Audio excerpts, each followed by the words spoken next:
Hi everyone, just one more step until you've completed your best brand messaging. If you haven't already watched videos 1 and 2 on your target audience and voice of client, then stop this video and go watch those. We're going to be building off the work you did in step 1 and step 2 to complete step 3. For the rest of you, if you're ready, let's dive in. So what you've been waiting for, bringing together all of this information. Before we go into the next steps, I want to ask, have any of you watched Steve Jobs' commencement speech to the graduating class of Stanford? If you haven't, I suggest taking the 15 minutes or so to watch the entire speech. And you know what's interesting about it? It's all stories. That's right. Basically, the entire speech is just 3 stories. Well, one of these stories is about what he calls connecting the dots. Steve Jobs, as most people know, didn't finish school. He dropped out of college. And when he did this, he said that dropping out allowed him to drop in and take classes that he really cared about. One of these classes was on calligraphy. Well, who knew where that class was going to take him? But if you go to the launch of the first computer that he created, you will see for the first time ever, there were a variety of beautiful fonts on his computer. Where do you think he got that idea? Exactly, from his calligraphy class. So this is what he calls connecting the dots. And I'm telling you this story because that's exactly what we're gonna do today, is we're going to connect the dots. We're gonna take what you learned from voice of client, we're gonna take what you learned about your target audience, and we're gonna bring that all together for the step that I call translate, and we're gonna start creating some messaging. I'm guessing most of you are not writers or marketers, so this step might be a little bit intimidating. But have no fear. I promise you that from defining your target audience and speaking directly with your customers, you already have so much juicy content around the value you offer, your benefits, and why your customers chose your product or service. I recommend that you organize your brand messaging framework into the following categories I've outlined here. As you're developing copy for each of these, here's how to approach it. First, put yourself in the shoes of your target audience. Their challenges, their pain points. What is their story, and how are you, your company, your solution addressing this? You can evoke that emotion and connection because you're speaking directly to them. Imagine that someone from your target audience is sitting right across from you. How would you talk to them? What words would you use? How would you pull in things from your conversation with your clients to better explain the value that you offer? Pretend that they're sitting there with you as you start writing things down. As you think through your solution to their challenges, write those words down using the words and phrases that you picked up in the voice of client interviews. Here are a few examples. In a fraction of the time. Seamless integration. I saved a bunch of money. We saw sales increase quickly.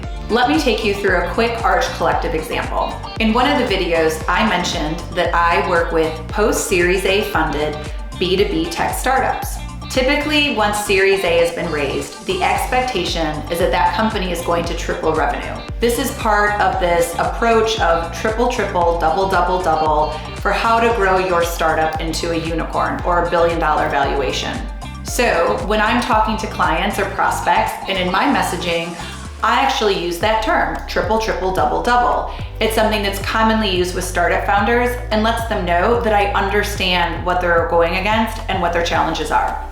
Whether you realize it or not, you're on your way to the best brand messaging framework. Yes, all of these different steps have created the foundation and you've already begun writing your messaging. You are already messaging marketing geniuses. Now that you have all 3 steps, I want to take you through a few do's and don'ts. Rather than make the same mistakes I did, I'd rather you learn from them and not repeat. Start with the do's.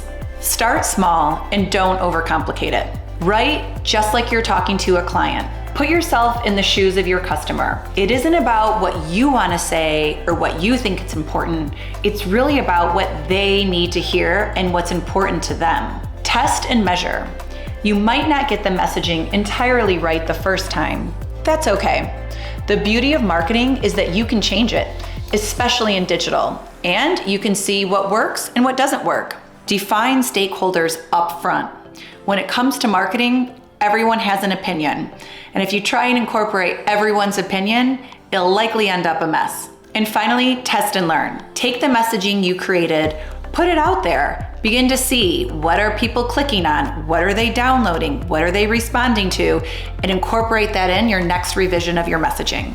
Equally as important, I want to now share with you a few things not to do when it comes to developing messaging. Don't overuse jargon or really even use it at all. You really need to watch this. So try reading your messaging out loud. Take it for a test run over a meeting with colleagues or your partner or even just a friend. If they look confused or say, what is that? It isn't going to work. Simple, clear, and to the point. Too much jargon is no one's friend. Don't assume that everyone will want to work with you just because what you have is cool or because you launched a company.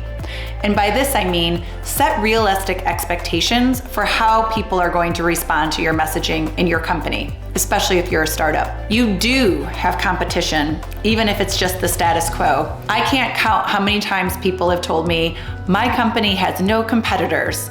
Remember that asking people to change can be a huge shift, so you really need to be compelling and have a very strong value prop. And finally, keep going and don't get discouraged. You've got to throw away perfection. It might not be perfect on the first try, but that's okay. Keep testing and reiterating, and eventually you'll get it right.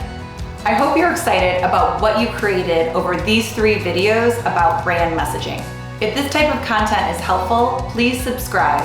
I'll be putting together more videos on messaging, B2B marketing, and all things startup marketing. I look forward to seeing you again.